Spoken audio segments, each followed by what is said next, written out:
welcome to Otaku Saga. I'm Zero. I'm DK. And I'm Rizzo, and today on Anime Reaction, we watched the 11th episode, which is basically the final episode of the actual story, of Zombie Desu.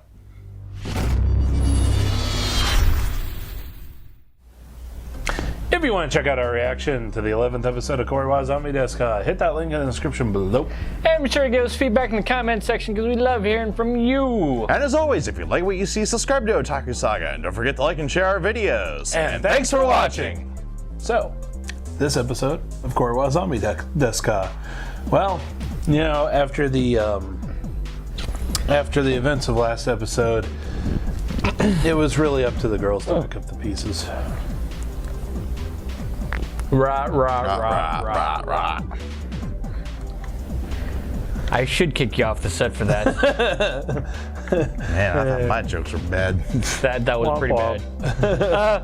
I do still pose the all-important question: who had the task of picking up The junk. the junk? Post your answers in the comments below. Bottom of the torso. Who got the ass and balls? Who was sent to retrieve? It has to be the wife. But can you imagine if it was? Can you imagine if it was any of the other two? You mean either of the other two? English. Motherfucker, do you speak it? Nope. We know you don't. You win this battle. The ever-going war on English. Anyway, they get all the pieces back together. They put Humpty Dumpty back together again. Yeah, I thought it would never happen.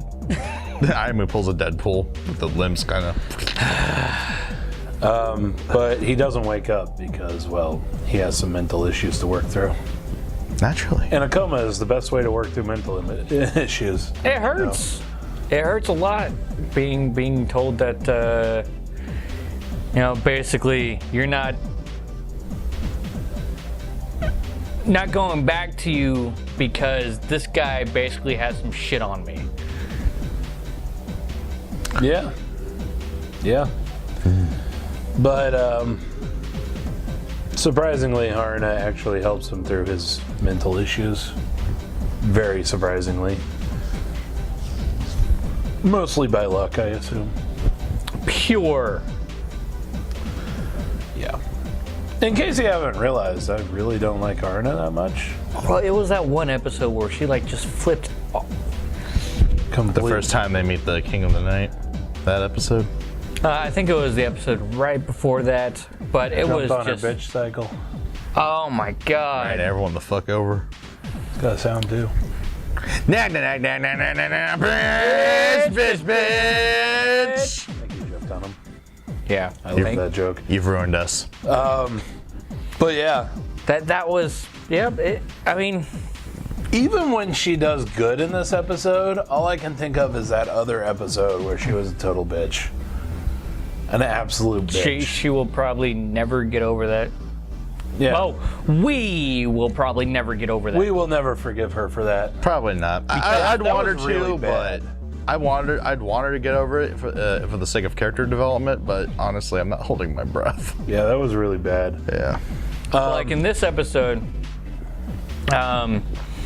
she ends up calling her master, and the master basically puts a spell on her to put her inside Aimu's dream, and in doing so, attempts to bring him out of this funk. And in one of the last bits, basically she has this grit your teeth moment, and just tackles him to the ground and is about to start wailing on him, and instead she ends up tearing up a little bit and says that we need you. I would like to see more of that instead of the you're an idiot, you deserve to be Punch. Yeah. Beat the shit out of. Can Sundara. That is a decent amount of character development on Haruna's part, but it's just not enough. Too little, too late for her to be a likable character. Especially in this episode, because this episode was like fucking out there. Yeah, so Let's put it in the mildly. final battle takes place in Tokyo Tower. I'm surprised it didn't get totally destroyed. Man, he got Partially. off. He got off easy this time. They only got a And hole in let's it. see. So we have the King of the Night with you. He forces you to summon a megalo, which is a giant face in the sky, How do you? which literally cries out other megalos. It cries out other megalos and blood. And I never want to see a flying whale in my life again. Such a ReZero. So who's up for Hitchhiker's Guide to the Galaxy? Hello, ground. Spoiler, at least the whale dies in that one. Earthquake. Yeah. Body slam. Anyway, Sashimi. so really it's up to Sarah and the rest of the vampire ninjas. Or shall we say Vampire Ninja Maid Orchestra? Yeah. To take care of the megalo problem. And they do so in the most ridiculous way possible. By the power of music. Not the most ridiculous way possible. Crossdresser with a chainsaw is pretty fucking ridiculous. Killing them with music, I think, is a little bit more ridiculous in this universe. I completely agree with you, Rizzo. Music, I mean, for people who actually follow us throughout the majority of the time we've done anime reaction, you'll know that we really don't like insert songs, especially when they don't fit. Typically. Yeah, typically. Now, this insert song, in particular, in terms of the quality of the music, is fine. I love the music. It's absolutely amazing. And for the most part, they attempted to fit it in rather well. It's in the context of the story. It's just that the story is fucking weird. Well, Or at the least that problem I element have of with it. this scene is that they didn't bring it up at all. Like, they never true. brought up that way to fight. And that's my biggest issue with it. Yeah, it The was song quite fun. sounds fine. The way that they wedged it in would have been fine if there was some precedent. Instead, they wait until literally the last episode of the actual story to bring up this fighting with music thing, and it ends up coming across as bizarre. Like if you first actually when we first actually met, what's her name again? Sarah. Sarah. If we first actually met her, and she is using a violin bow instead of a string, a sort of blades. Leaves. Mm-hmm. You know, it would make a little bit more sense. And I could believe everything that happened in this episode. I could actually physically believe. But as that- it is, it's a little ridiculous. Perhaps This is so out of left field. It's just like, maybe the leaf sword is her ninja side and the violin playing is her vampire side. but at the Vampires are classy as fuck. They at are the same classic. time, there is no backstory There is none. at all about music beating megalos. Yeah, it's literally just her superior coming in, tossing her the maid outfit, and saying that only like the melody of a maiden who's bitten or is drinking the blood of Madame Hellscythe can seal the gates of hell. Again, yeah. When did that happen? In this anime, never. I don't remember her biting you. Ever. I did. Actually, no, I did. never mind. I She did. did. She bit you.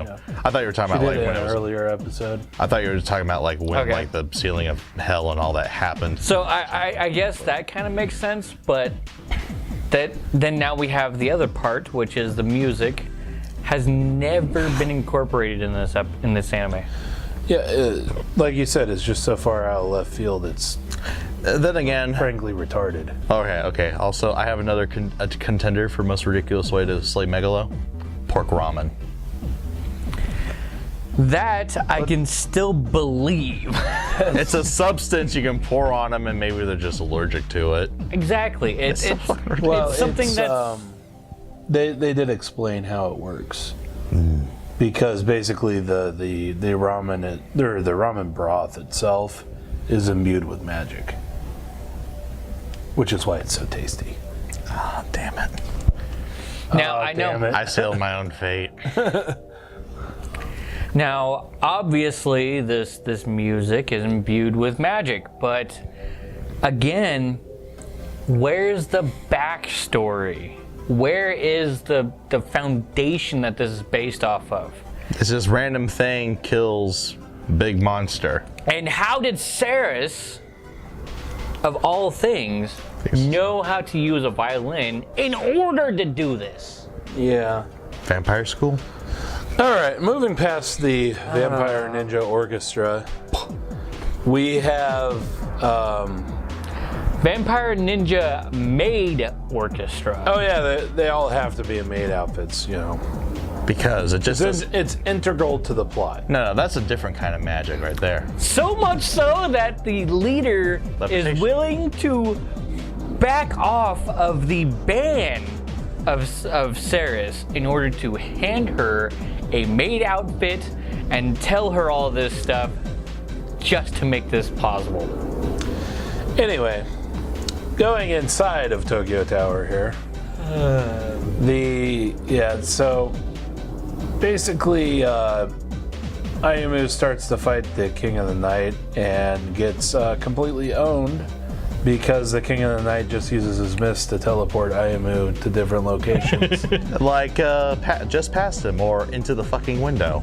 Actually, you'll find that he teleported him not only just past him, but above the floor facing down. So he face planted the floor first. Yeah. They made out with the window. Then Mistletoe basically tells Harna, weird as that sentence sounds to me. Mistletoe basically tells Harna that to transform both of them. Another event with no precedence. This one I'm not so I don't. I could buy it more than the Vampire Orchestra. This one I'm not so confused about. It's a magical weapon. It's, you know, we understand that it's a magical weapon. It is based. They are both technically Maso Shoujos. Ah. So it is really based on a very, very solid foundation of background story in anime. Well, you get to have a point. But so they both transform. And then they go to attack the King of the Night, and he defends himself with the mist. And then they both get cuter and cuter. Oh. Well, he tries to defend himself. The things that this anime makes me say. Yeah, but the King Knight tried to defend himself because he was expecting a kick. That wasn't That's not a kick. So nonchalant about it. That's a good way to cap off a running But gag. basically, it ends up separating the two, and Harna gets thrown out of the window with the mist and teleported away. And apparently had a World vacation. All expense paid world vacation. What I find very amusing is how did she pick up all of those items while going vastly more than terminal velocity across the world. I'm just pointing out the science just Rule of funny. Rule of funny. It was hilarious. But that leaves Ayumu without his magical powers to fight against the King of the Night, who no longer has access to the mist, which is interesting. So how? Okay. he must have a limited supply, I guess. What if the mist is a magical entity like a mistletoe? Yeah, probably. So him and the King of the Night trade back and forth, going higher and higher in imaginary percentages on how much power they're using. Zombie combat. Again, I'm putting it this way. Anything that's listed at above 100% is 100% fiction. You cannot go higher than 100%. That's just the truth. If you actually want to pinpoint exactly how much your body does, while you are doing a max lift, it is generally spoken that you are doing about 35%. Yeah. Anyway, I always found it ridiculous in this anime, even the first time I watched it, that they would go like, oh, 300%, 400%, 500%, I think the 800%. percentages, though, are supposed to be like the percentage of what a normal human body could take. So they're exceeding that limit. And just by the what they cry out is a factor by which they're exceeding. Yeah, their but normal limits. technically the way that Ayamu described it in the first episode was the percentage that he could do. Yeah. Let me put it to you this way.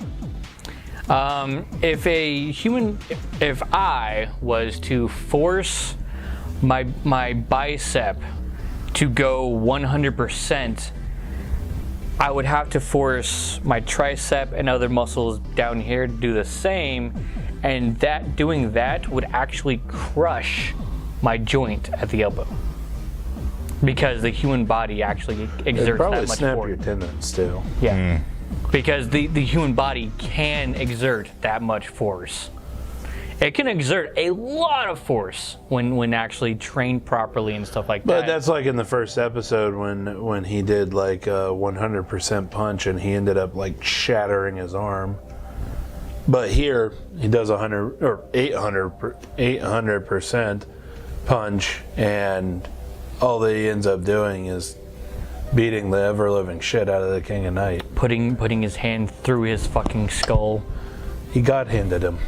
He got handed him. Boom! But- Headshot. This is a let's play we should do. So the King of the Night ended up getting his wish. You basically used her powers to tell him to die.